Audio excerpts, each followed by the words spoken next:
भाजप सध्या शिंदेंच्या शिवसेनेच्या अगदी हात धुवून पाठी लागल्याचं चित्र आहे। याची एक ना अनेक उदाहरणं सध्या राज्यामध्ये आपल्याला स्थानिक निवडणुकांच्या पार्श्वभूमीवर पाहायला मिळतात।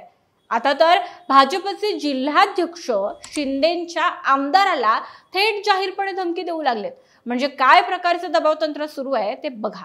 तुमच्या 6 फाईल्स काढू आणि 6 महिन्यांमध्ये ईडी लावू अशी धमकी आता भाजपकडून शिंदेंच्या आमदाराला जाहीरपणे देण्यात आली आहे। आता ही धमकी कुणी दिली, कुणाला दिली आणि का दिली, लगेच पाहूया त्या व्हिडिओच्या माध्यमातून। नमस्कार, मी गौरी आणि तुम्ही पाहत आहात प्राइम टाइम महाराष्ट्र।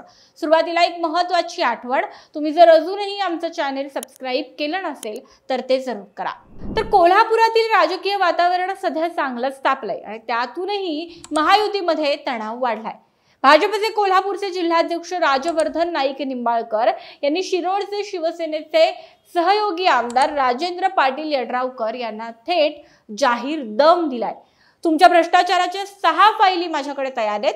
येणाऱ्या 6 महिन्यांमध्ये ईडी जर जयसिंगपुरामध्ये आली तर वाईट वाटून घेऊ नका। ईडीच्या धाडी ज्यावेळी पडतील त्यावेळी इथल्या लोकांना आत जाण्याची परिस्थिती येईल, असं भाजप जिल्हाध्यक्ष राजवर्धन नाईक निंबाळकर यांनी आमदार यड्रावकर यांना सांगून टाकलंय। जयसिंगपूर नगरपालिका निवडणुकीच्या पार्श्वभूमीवर आयोजित पत्रकार परिषदेमध्ये नाईक निंबाळकर बोलत होते। या ठिकाणी आगामी निवडणुकीकरिता आमदार यड्रावकर यांनी राजर्षी शाहू आघाडी स्थापन केली आहे आणि या आघाडी विरोधामध्ये भाजप, काँग्रेसचे विविध गट आणि स्वाभिमानी शेतकरी संघटना या एकत्र आल्या आहेत आणि त्यांनी जयसिंगपूर विकास आघाडी स्थापन केली आहे। त्यामुळे स्थानिक पातळीवर या 2 आघाड्या आणि त्यांच्या विरोधातील चित्र आहे। राज्यामध्ये जे मित्र पक्ष आहेत ते या ठिकाणी विरोधामध्ये उभे ठाकलेले पाहायला मिळतात आणि म्हणूनच आता ही धमक्यांची मालिका सुरू झाली आहे। आता काय काय विधानं ही नाईक निंबाळकर यांनी यड्रावकर यांना धमकी साठी केली आहे ती फार इंटरेस्टिंग आहेत आणि फार गंभीर सुद्धा आहेत। त्यामुळे आता ती पुढे सगळी जी काही त्यांचे कोट्स आहेत ते आता आपण पाहायला सुरू करूया।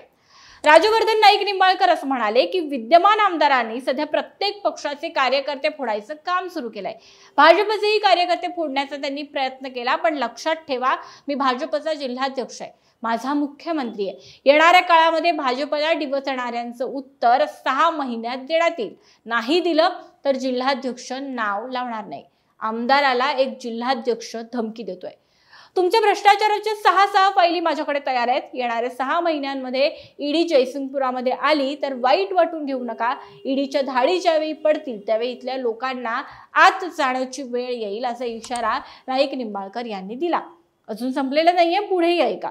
लोकांना फसवायचं, त्यांच्या पैशांची लूट करायची आणि स्वतःचा फोटो झळकवायचा, लोकांना वाऱ्यावर सोडायची ही प्रवृत्ती आमदारांची। 1.5-2 हजार कोटी रुपयांचा भ्रष्टाचार करण्याचा इथं प्रयत्न केला गेलाय। जमिनी लाटण्याचा प्रयत्न झालाय, चुकीची ऑर्डर करत माया गोळा करायची।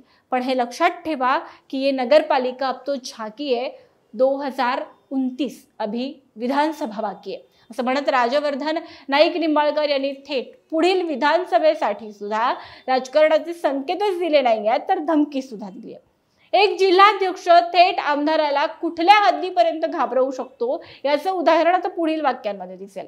तुम्ही ज्या गावचे पाटील आहात त्या गावचा मी इनामदार आहे, जिथल्या तिथं गाडायला मागं पुढं पाहणार नाही।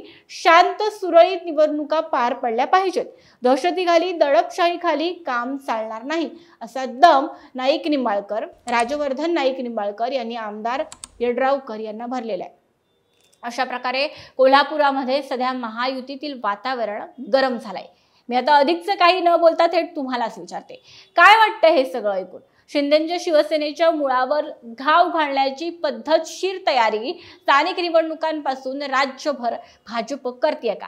याची अनेक उदाहरणं मी आता अनेक व्हिडिओज मधून तुम्हाला सांगते आहे। हे त्यापैकी आणखी एक उदाहरण। तुम्हाला या प्रकरणाविषयी, या धमक्यांविषयी आणि एकंदर या राजकारणाविषयी काय वाटतं आम्हाला नक्की कळवा। व्हिडिओ महत्त्वाचा वाटला तर लाईक करायला विसरू नका आणि तुमच्या प्रतिक्रिया आमच्या कमेंट बॉक्समध्ये नक्की येऊ द्या। धन्यवाद।